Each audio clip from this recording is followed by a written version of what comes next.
हम बिहार जा रहे हैं, ये बात तो सही है। हमारा कोई राजनीतिक दल नहीं है और हमारी कोई राजनीति नहीं है, इसलिए कोई विशेष तैयारी हमारी नहीं है।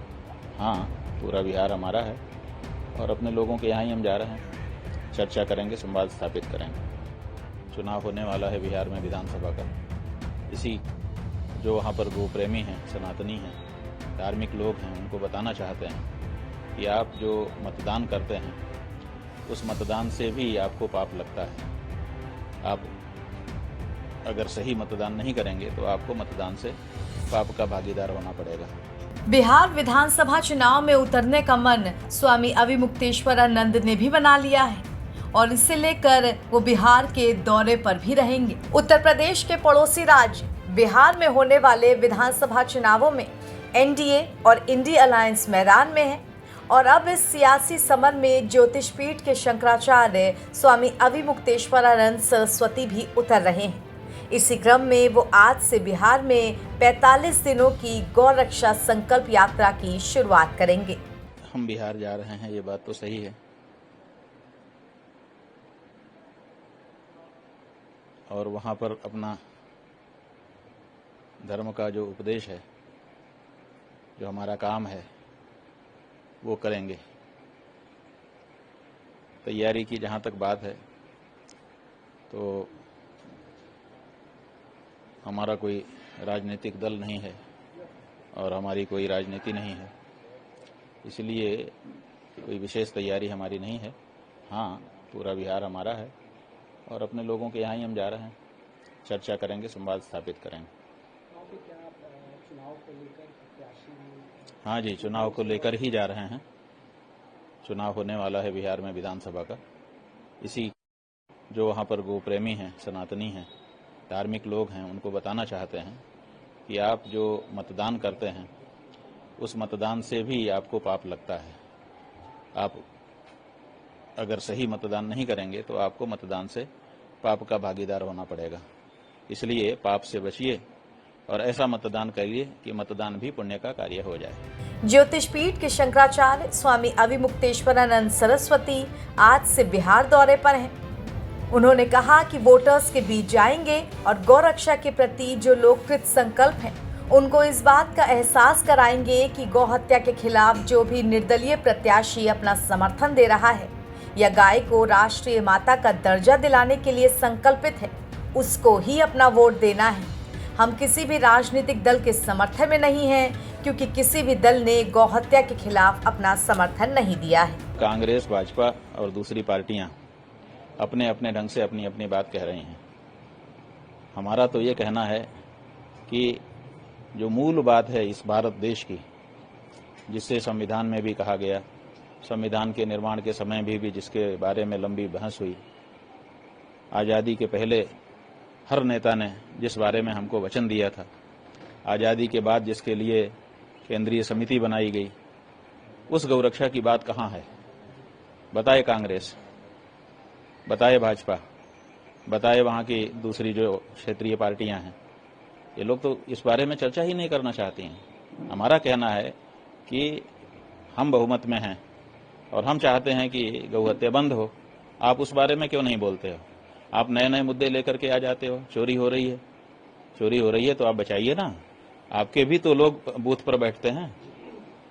जब चुनाव होता है तो बूथ के बाहर तख्त लगा करके, स्टाल लगा करके हर पार्टी के लोग बैठते हैं, अपने अपने लोगों की पर्ची बनाते हैं। सबके पास मतदाता सूची होती है, उसमें कोई कमी है तो आप उसको बता दीजिए। तो आप नए नए मुद्दे उठा करके ले आते हैं। सवाल यह है कि हमारा जो मूल मुद्दा है, जिसके कारण भारत आज़ाद होना चाहता था, जिसके कारण भारत ने बलिदान किए और स्वतंत्र हुआ, उस गौ माता के मुद्दे का क्या हुआ, ये हमारी कांग्रेस भी बताया और भाजपा भी बताया और आरजेडी और जेडीयू ये भी बताएं। हम हर पार्टी से पूछ रहे हैं कि हमारे मूल मुद्दे का क्या हुआ, उस बारे में आप चर्चा करिए, बाकी बातें बाद में होंगी। पड़ोसी देश नेपाल में बुरे हालात हैं। क्यों हैं? क्योंकि गौ हत्या की जा रही थी और गौ हत्या का वीडियो बना करके सोशल मीडिया पे प्रचारित किया जा रहा था। वहां की जनता उसको सही नहीं स्वीकार कर पा रही थी। विरोध हो रहे थे, तो सरकार ने सोशल मीडिया को ही बंद कर देना चाहा और उसके परिणाम स्वरूप ये स्थिति परिस्थिति बन गई। तो गाय ही वहां पर भी मूल में है और गाय ही यहाँ पर भी मूल में है।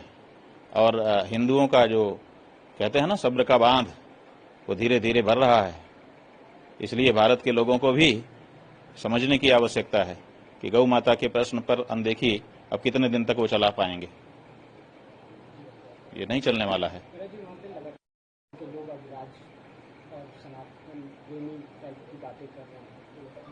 नहीं, ठीक है, जो जिस देश की जो प्रकृति होती है वो अपनी प्रकृति से विरुद्ध अधिक देर तक नहीं रह सकता है।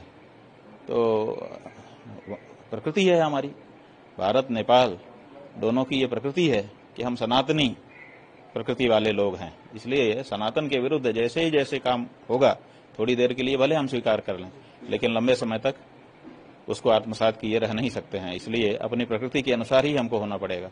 भारत भी अब इसी तरह की अंगड़ाई ले रहा है। अगर इन नेताओं ने समय रहते भारत की जनता की मूल भावना को नहीं सुना तो यहाँ पर भी विद्रोह होगा। तय है।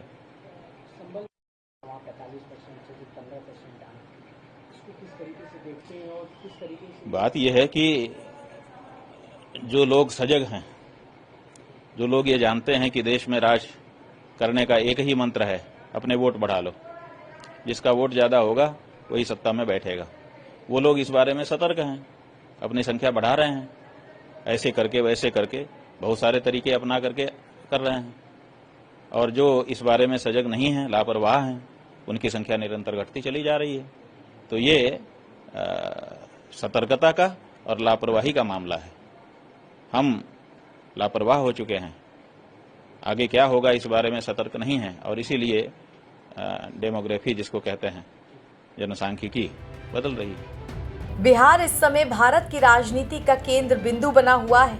यहाँ इस साल के अंत में विधानसभा की कुल 243 सीटों पर चुनाव होने हैं, जिसे लेकर राजनीतिक पार्टियां जोरों शोरों से अपने प्रचार प्रसार में लगी हैं। कुछ दिन पहले ही राहुल गांधी ने बिहार में वोटर अधिकार यात्रा निकाली थी, जिसमें राजद नेता तेजस्वी यादव उनके साथ नजर आए थे। साथ ही उत्तर प्रदेश से सपा प्रमुख अखिलेश यादव और दक्षिण भारत के भी कई बड़े कांग्रेसी चेहरे इस यात्रा में देखे गए थे। वहीं 2 दिन बाद 15 सितंबर को पीएम नरेंद्र मोदी भी बिहार में होंगे। वो पूर्णिया में जनसभा को संबोधित करेंगे, जिसकी तैयारियां चल रही हैं। तो इस चुनावी बयार के बीच स्वामी अविमुक्तेश्वरानंद सरस्वती भी अब बिहार जाने की बात कह रहे हैं। देखना दिलचस्प होगा कि उनके बिहार जाने से राजनीति क्या नया मोड़ लेती है। नवभारत टाइम्स की रिपोर्ट।